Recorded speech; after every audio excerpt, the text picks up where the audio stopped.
Israel के इस जहाज को जिस तरह से यमन के लड़ाके हुती ने जलाया है, इजराइल की रूह कांप रही है। इजराइल अब हुती, यमन के लड़ाके और ईरान से थर थर कांप रहा है। ये बात मैं ऐसे ही नहीं कह रहा हूँ, मेरे पास इसके पुख्ता सबूत हैं जो इस वीडियो को देखने के बाद आपको भी अंदाज़ा हो जाएगा।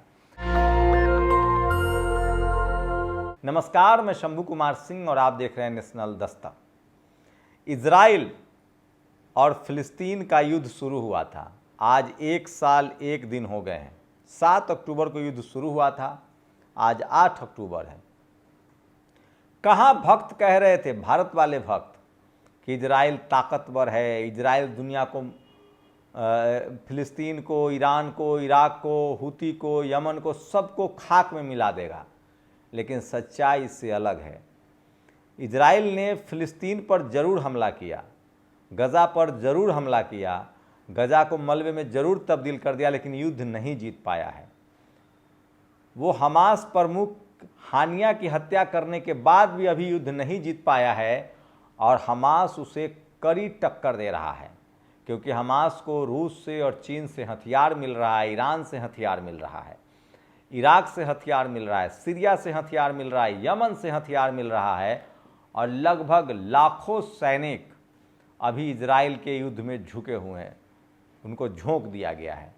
तो सोचिए, जिस फिलिस्तीन के पास अपना एयरपोर्ट नहीं, अपना जहाज नहीं, अपनी सेना नहीं, किसानों का देश, छोटे मोटे दुकानदारी करके वो जीवन चला रहे थे, उन पर तो इन्होंने हमला कर दिया। इनको लगा कि हम जीत लेंगे, वहाँ भी नहीं जीत पा रहे हैं और अभी भी हमास के लड़ाके कड़ी टक्कर दे रहे हैं। इसी बीच एक कहावत है हमारे यहाँ, ये निश्चित को छोड़ के अनिश्चित की ओर जाइएगा तो निश्चित भी गायब हो जाएगा।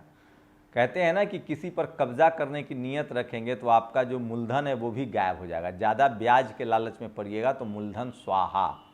यही इजराइल के साथ हो रहा है। कहाँ इनकी लालसा थी कि फ़िलिस्तीन पर कब्जा कर लेंगे, नतीजा ये हुआ कि फ़िलिस्तीन के साथ लड़ने के लिए लेबनान और हिजबुल्लाह आ गया। 1 साल के अंदर ही इजराइल को लगा कि अगर इजराइल फिलिस्तीन के साथ साथ लेबनान पर हमला नहीं करेंगे तो लेना का देना पड़ जाएगा। अब इजराइल ने दूसरा युद्ध ठान लिया, लेबनान पर हमला किया, हिजबुल्लाह का प्रमुख नसरल्ला मारा गया। हिजबुल्लाह, लेबनान भी है, उसके पास अपना एयरपोर्ट तो है, लेकिन वहाँ वो लड़ाई हिजबुल्लाह लड़ रहा था, नसरल्ला लड़ रहा था, जिसके 1 लाख सैनिक थे, छोटे छोटे उसके पास मिसाइल थे।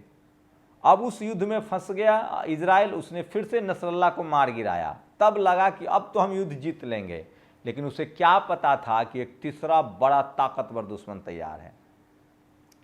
नसरल्ला की मौत के बाद पूरे अरब देश के लोग जाग गए, इस्लामिक देश एकजुट हो गया, मुस्लिम देश एकजुट हो गया और ईरान ने ताबड़तोड़ 250 रॉकेट दाग दिए और इजराइल को बता दिया कि तुम हमारी रीच में हो, तुम पर हम मिसाइल दाग सकते हैं और मैं न तो फिलिस्तीन हूँ, न लेबनान हूँ, मैं ईरान हूँ। मैं वो ईरान हूँ जिसकी आबादी 10 करोड़ है, तुमसे 9 करोड़ ज़्यादा। मैं वो ईरान हूँ जिसके पास 10 लाख सैनिक है, तुमसे ज़्यादा। मैं वो ईरान हूँ जिसके पास तुम्हारे बराबर का फाइटर प्लेन है। मैं वो ईरान हूँ जिसके पास न्यूक्लियर पावर है।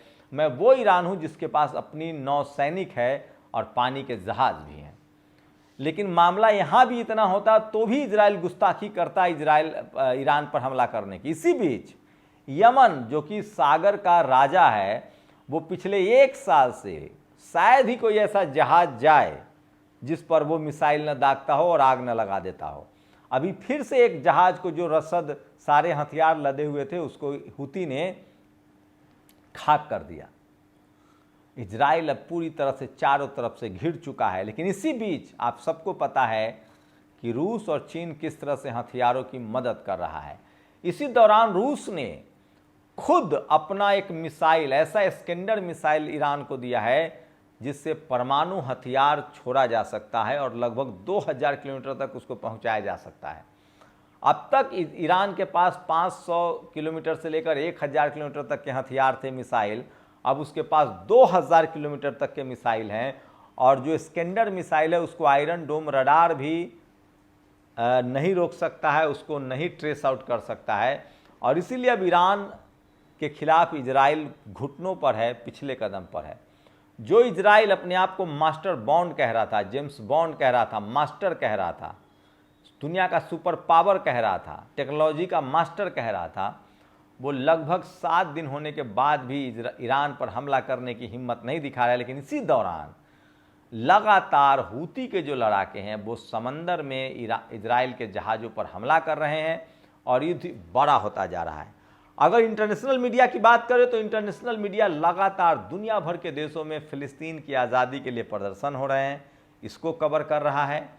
यूनाइटेड नेशन ने पहले ही इजराइल को बैकआउट कर दिया है। वहीं रूस और चीन का दबाव भी काम आ रहा है। अमेरिका अब सोच रहा है कि अगर वो इजराइल को युद्ध से बचाना चाहता है तो उसे यूक्रेन को साथ छोड़ना पड़ेगा, क्योंकि रूस कह रहा है कि मैं ईरान की मदद तभी बंद करूंगा जब तुम यूक्रेन की मदद बंद करोगे। तो मामला फंस गया है और इसका खामियाजा 2 ही देश भुगत रहे हैं, एक तो इजराइल और दूसरा यूक्रेन, और उसके बाद फ़िलिस्तीन इसकी सज़ा भुगत रहा है। फ़िलिस्तीन तो मलबे में तब्दील हो चुका है, उसके पास खोने के लिए कुछ नहीं है। लेबनान के पास भी खोने के लिए कुछ नहीं। इसी बीच ईरान को लग रहा है कि यही मौका है इजराइल को सबक सिखाने का। एक ऐसी घटना हुई, ईरान के विदेश मंत्री ने कहा कि मैं जहाज़ से जाऊंगा लेबनान, जहाज़ से जाऊंगा।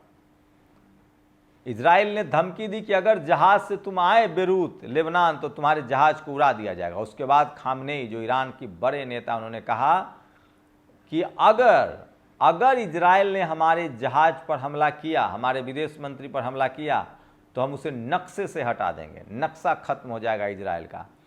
शान से ईरान के विदेश मंत्री बेरूत गए और उन्होंने शान से वापसी की और इजराइल हमला नहीं कर पाया। दरअसल अमेरिका लगातार इजराइल को समझा रहा है कि ईरान से लड़ना मुनासिब नहीं है, क्योंकि वो उसके पास भी मिसाइल है और ईरान के साथ रूस और चीन खड़ा है।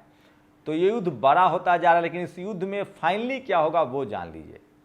एक न एक दिन समझौता होगा, क्योंकि अब सेकेंड वर्ल्ड वॉर वाली स्थिति भी नहीं बन सकती है कि आप परमाणु बम गिरा देंगे कहीं पर भी, क्योंकि ईरान के पास भी परमाणु बम है, रूस के पास भी, चाइना के पास भी है। जो परमाणु बम किसी पर गिराएगा उस पर भी परमाणु बम गिरेगा। इसीलिए मैं कह रहा हूँ, एक देर सवेर इजराइल को अपने कदम वापस खींचने होंगे, नहीं तो 1 करोड़ इजरायलियों की ज़िंदगी खतरे में। और इसका नतीजा ये होगा कि फ़िलिस्तीन की 1-1 इंच ज़मीन जो है वो इजराइल को लौटानी पड़ेगी। और जो बर्बाद किया है फ़िलिस्तीन ने, इजराइल ने जो बर्बाद किया उसको रिकन्स्ट्रक्ट करना पड़ेगा, बनाना पड़ेगा। तो ये सबसे बड़ी खबर है जो बता रहा हूँ आपको, और पूरी दुनिया की मीडिया इस पर नज़र बनाए हुए और ईरान और इजराइल के बीच लगातार बातचीत जारी है।